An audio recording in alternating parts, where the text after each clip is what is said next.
Minister, do you think an independent investigation is needed into claims by asylum seekers that they were mistreated by the Australian Navy? Let me be very clear. The Australian government is not going to put up with people sledging the Australian Navy with unsubstantiated claims when they have high levels of motivation for spinning stories in order to undermine this government's very successful border protection program and policies. There is no substantiation to the sorts of allegations that are being made and publicised and put around.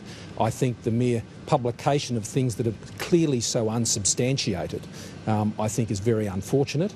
The Australian government stands lockstep with our Navy and our Customs and Border Protection officers. Remember, the people who are on these vessels serving us and representing us are on average between about 22 and 25 years of age. For the last several years, they have been putting their lives at risk to save people in quite significant and dangerous situations. Now, I've been given assurances about their conduct, and I believe those assurances because I believe in those individuals, and I'm disappointed that such spurious allegations have been able to be sledged against our Navy, and the Australian government won't have a bar of it. So will an investigation be carried out? I think I've made my position on this crystal clear. But do you accept that asylum seekers were injured in the course of some sort of operation involving the Navy? No, I don't.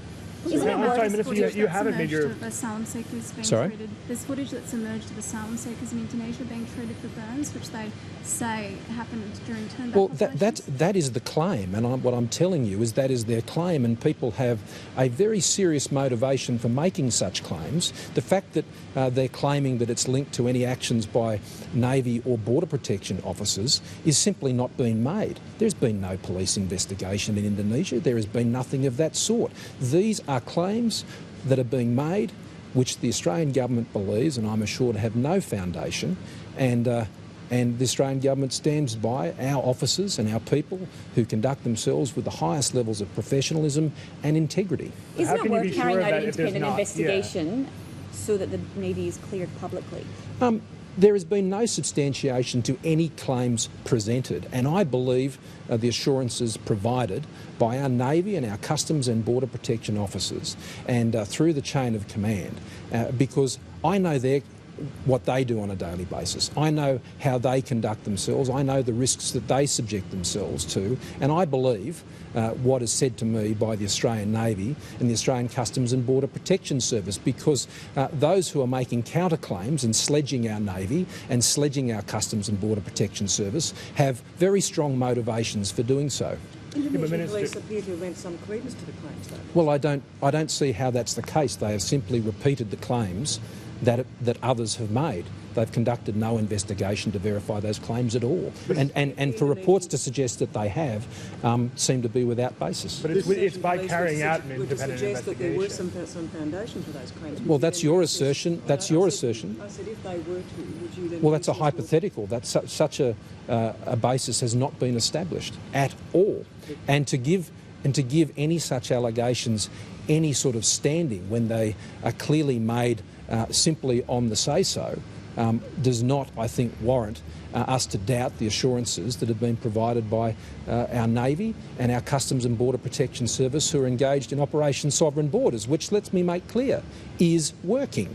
The people smugglers have a clear motive to try and undermine a policy and an operation of this government that is crashing their business. That's what's happening.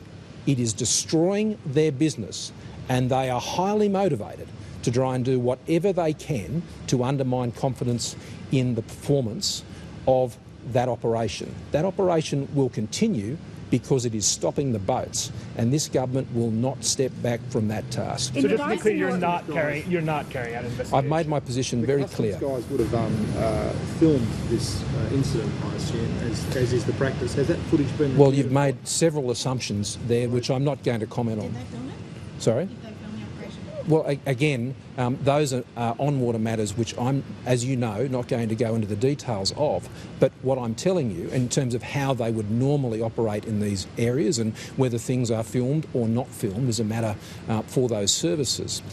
But I am assured about the professionalism and integrity of the conduct of our officers, and I have absolutely no reason to doubt it, and I don't doubt it because I know the character of the men and women who are involved in these operations. Is there any reason to believe, though, that the asylum seekers, perhaps at the behest of the people smugglers, might have fabricated these allegations? The people smugglers have strong motives to get people to fabricate stories. Very strong motives because we're destroying their business. In this particular case, though, do you have, do you have specific information to suggest that they may have fabricated them? We have a good understanding about the motives of people smugglers.